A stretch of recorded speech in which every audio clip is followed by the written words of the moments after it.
get started. Thanks for coming this afternoon, everyone. My name is Robert Kraig. I'm Executive Director of Citizen Action of Wisconsin. And joining me here are members of Citizen Action's Western Wisconsin Organizing Cooperative. So we're a statewide organization, but we're organized into regional organizing cooperatives in 4 major regions of the state, and these are member-run organizations, and they make their own decisions. They're democratic and really represent the sentiment of the communities in each part of the state. Absolutely. And as you can see, they are a little bit concerned about this Foxconn deal that has rapidly come upon the state, and which may pass the state assembly this week. There was a very sudden assembly hearing, and I sat through a 10-hour hearing last week. It went through an assembly committee last night, and they've scheduled floor action on Thursday. It then could go quickly through the Senate. It has to go to the Joint Finance Committee as well. And this is by 50 times the biggest economic development deal in the history of Wisconsin. It's $3 billion, and some people think it's just a tax credit. It's a direct payment. It's going to be a cash payment because Governor Walker has already gotten rid of most taxes for manufacturing. So we're going to be cutting, according to this deal, a $311 million check per year at the height of this deal from the taxpayers of Wisconsin to Foxconn. Ooh, and so, and what's amazing about it, quite frankly, is because we all know we need more family supporting jobs. In Eau Claire, there are some good jobs, but there are also a declining number of family supporting jobs in Eau Claire and western Wisconsin. So we need big investments, economic development. This is just the absolute wrong way to go. We have a shady multinational corporation that has a history of child labor, of having such horrendous labor practices they need to outfit a factory with suicide nets, that has constantly promised to go places to Pennsylvania, other countries like Brazil and China, and then not built the factory.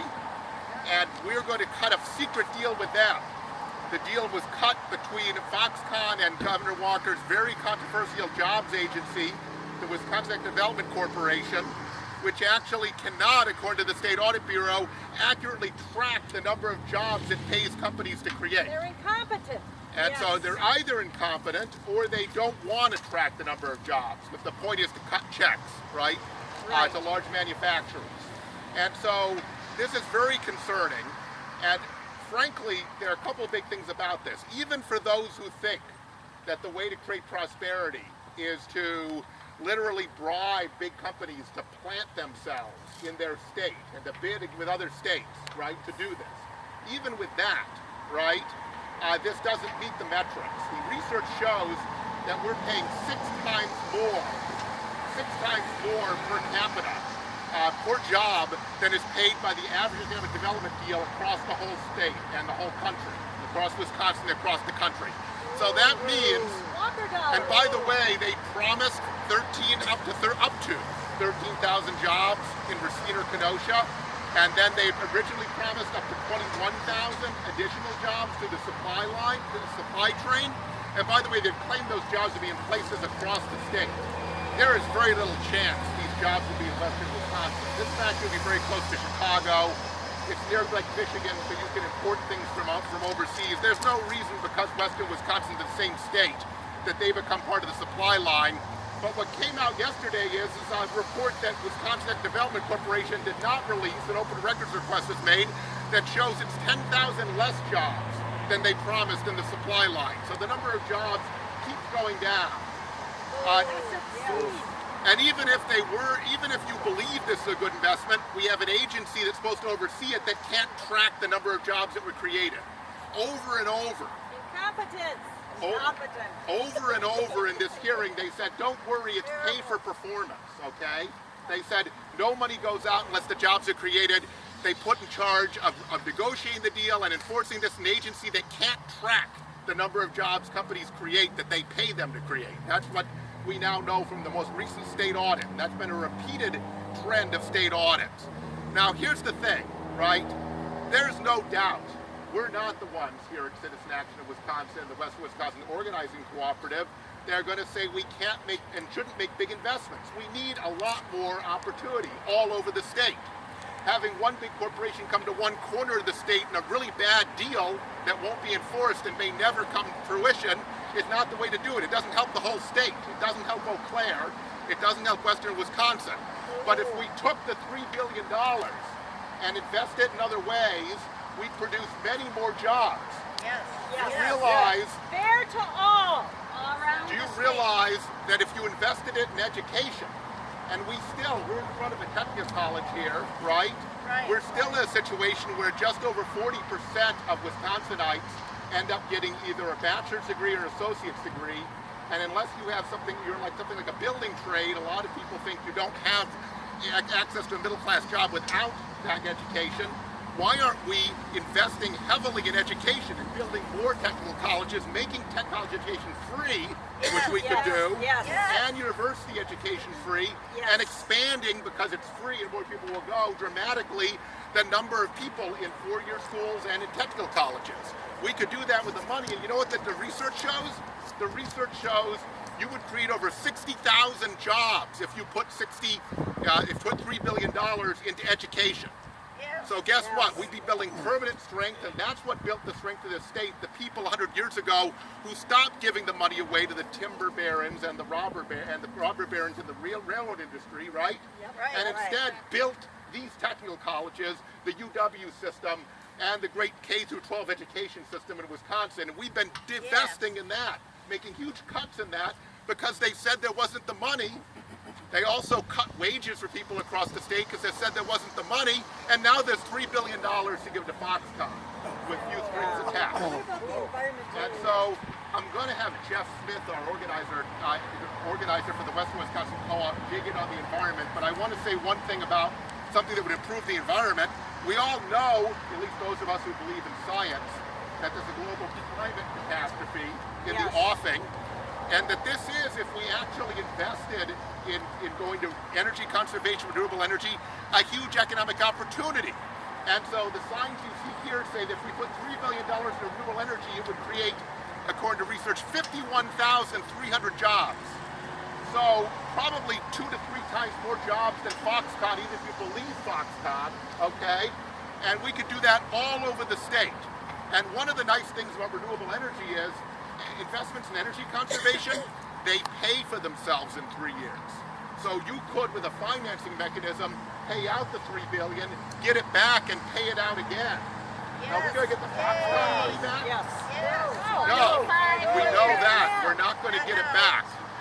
Now, so the economic, this is a catastrophe. This is $3 billion we could spend to create economic opportunity across the state and convert to a clean energy economy, build a 21st century university and public education system, right?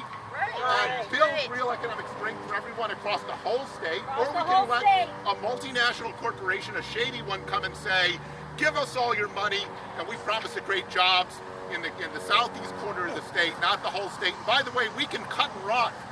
So it's extraction, and that's where the environmental analogy comes in, right? They're going to extract wealth out of Wisconsin and take it away. Corruption. When you invest in renewable energy, energy conservation, education, you are investing in the future. It's a totally different thing. It's an investment. It's not extraction. So I don't know why Governor Walker thinks the way to get reelected is essentially for us to set up the state to be kind of the victims of a fraud. Because that's what he's doing. And I think part of the problem is that we won't really know it's a disaster until after his election. That's the calculation. So that is extremely cynical. There are also huge environmental changes, and here's the thing, Jeff is going to lay them out, Jeff Smith. But just to be clear, this sets a precedent so that every company that wants to create jobs will now say, we want an exemption from environmental impact statements. We want to be able to remove wetlands at will and to redirect waterways. And so literally, you may think it's only in Racine County or Kenosha County where they're going to plant this, but it's going to affect the beautiful area around western Wisconsin and our drinking water and our environment here as well. So Jeff Smith, our co-op organizer here, is going to talk about that. Jeff, thank you. So you've heard, We've heard all the disaster, the economic disaster that this may bring to Wisconsin, and how short-sighted it is, and how cynical it is to this for political purposes, to buy votes essentially. But but maybe the worst thing of all is the permanence of actually extracting the environmental protections that we have been proud of in this state to protect our clean water and our clean air and the health of our citizens. But they are offering to this company the possibility that they can during construction and beyond ignore all of our environmental protections that we have in Wisconsin. Now, not only why is it a permanent problem? Is that sets a precedent, as Robert has suggested. Yes. That sets a precedent, just like they did with the mining bill. Even though there has been no mining being done through that bill, it actually weakened our environmental laws, so we have corporations able to take advantage of that. This particular deal is going to set a precedent that all other companies who want to come into this state are going to say, I want the same thing. I don't want a DNR to be looking over my shoulder. I don't want citizens complaining about the dirty water that we're creating. They're going to want that same thing, and we need, as citizens, to step up and realize that we're not going to be here forever. Many of us won't be here 25 years from now when the payoff supposedly happens. Right. We need to be looking out for our children and their children and say, no, we're here to protect the future of our state and our children's future. So I'm glad you're all here today to say that. And I want you to make the calls, because this week they're going to actually cast votes.